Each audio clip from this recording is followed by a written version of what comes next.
कक्षा 10 के देखिए सभी विद्यार्थियों, आज के इस वीडियो के अंतर्गत मैं आप सभी को त्रैमासिक परीक्षा के लिए एक पेपर कंप्लीट करवाने जा रही हूं ताकि आप सभी त्रैमासिक परीक्षा में अच्छे से अच्छे अंक स्कोर कर सके। ठीक है, चलिए तो वीडियो को स्टार्ट करते हैं। प्रश्न की ओर आगे बढ़ते हैं। तो देखिए पहला प्रश्न है हमारा कि निम्न में से कौन भौतिक परिवर्तन नहीं है। तो इसका आंसर रहेगा एलपीजी का दहन। दूसरा प्रश्न है दही में पाया जाता है। तो दही में क्या पाया जाता है? लैक्टिक अम्ल। तीसरा प्रश्न है जल का पीएच मान होता है। तो इसका आंसर रहेगा 7। चौथा प्रश्न है मनुष्य में वृक्क एक तंत्र का भाग है, वहाँ है। तो इसका आंसर रहेगा उत्सर्जन।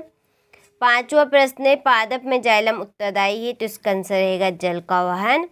और छठा प्रश्न है दो तंत्रिका कोशिका के मध्य खाली स्थान क्या कहलाता है? सिनेप्स कहलाता है। ठीक है, चलिए तो आप यहाँ से स्क्रीनशॉट ले ले जल्दी से और अच्छे से आप इनको कंप्लीट कर ले। इसके बाद में हमारा अगला प्रश्न है रिक्त स्थान को भरिए। किसी रासायनिक अभिक्रिया का समीकरण के रूप में प्रतीकात्मक निरूपण डेडेडेस कहलाता है। तो इसका आंसर रहेगा रासायनिक समीकरण। अम्ल एवं क्षारक एक दूसरे को उदासीन करके लवण एवं जल का निर्माण करते हैं। धात्विक ऑक्साइड प्रहार डेडेडेस होते हैं। तो इसका आंसर रहेगा क्षारीय। इसके बाद में वे सभी प्रक्रम जो सम्मिलित रूप से अनुरक्षण का कार्य करते हैं डेडेडेस कहलाते हैं। तो इसका आंसर रहेगा जैव प्रक्रम। हमारे शरीर में नियंत्रण एवं समन्वय का कार्य तंत्रिका तंत्र तथा हार्मोन द्वारा होता है। ठीक है, किसी गोली दर्पण की फोकस दूरी उसकी वक्रता त्रिज्या की कैसी होती है? आदि होती है। ठीक है, चलिए तो यहाँ से आप अच्छे से स्क्रीनशॉट ले लें और अच्छे से आप इनको कंप्लीट कर लें। चलिए तो अगले प्रश्न की ओर बढ़ते हैं। तो देखिए हमारा अगला प्रश्न है सही जोड़ी बनाइए। ठीक है, ऑक्जेलिक अम्ल इसकी जोड़ी रहेगी टमाटर। प्लास्टर ऑफ पेरिस इसकी जोड़ी है CaSO4 1/2H2O। ठीक है, कसोनट कूड़ो पानी इसको याद रखने की ट्रिक है ये।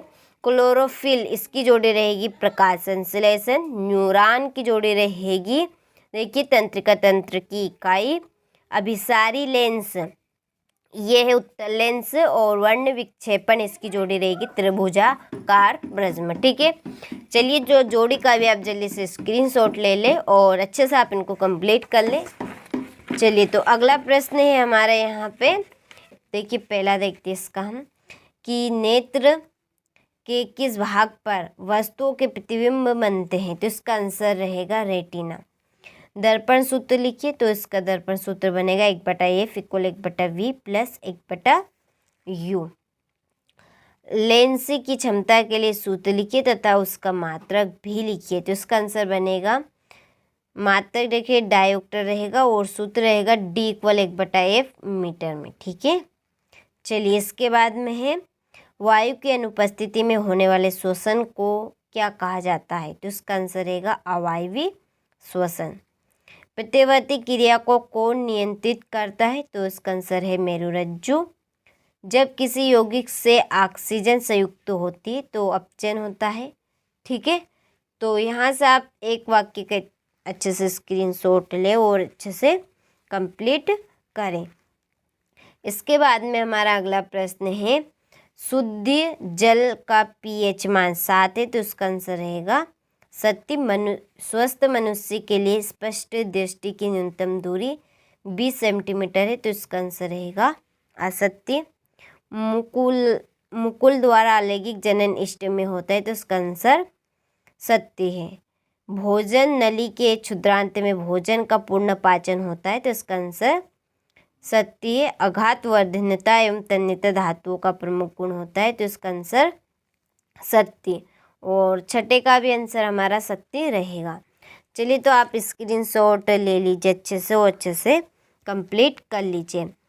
अगले प्रश्न की ओर बढ़ते हैं। तो देखिए हमारा अगला प्रश्न है कि रासायनिक समीकरण से आप क्या समझते हैं? किसी संतुलन समीकरण का उदाहरण दीजिए।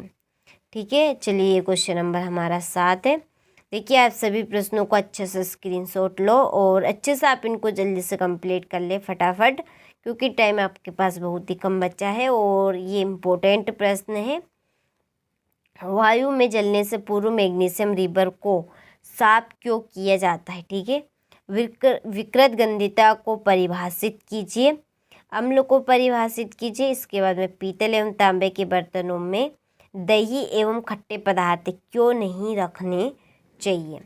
जीवन के अनुरक्षण के लिए आप किन प्रक्रमों को आवश्यक मानेंगे। ठीक है, चलिए तो यहाँ से स्क्रीनशॉट ले लीजिए और अच्छे से कंप्लीट कर लीजिए। इसके बाद में हमारा अगला प्रश्न, उत्तर दर्पण के दो उपयोग। ग्रह क्यों नहीं टिमटिमाते। स्पष्ट दृष्टि की न्यूनतम दूरी किसे कहते। प्लास्टर ऑफ पेरिस को आंध्रोधी बर्तन में क्यों रखा जाना चाहिए। समीकरण सहित लिखिए। धमनी एवं सीरा में अंतर स्पष्ट कीजिए। उत्तर दर्पण के कोई 3 उपयोग लिखिए। ठीक है, प्रतिवर्ती चाप का नामक चित्र, उष्मा क्षेपी तथा उष्मा शोषी अभिक्रिया को उदाहरण सहित समझाइए। और उसके बाद में मानव के श्वसन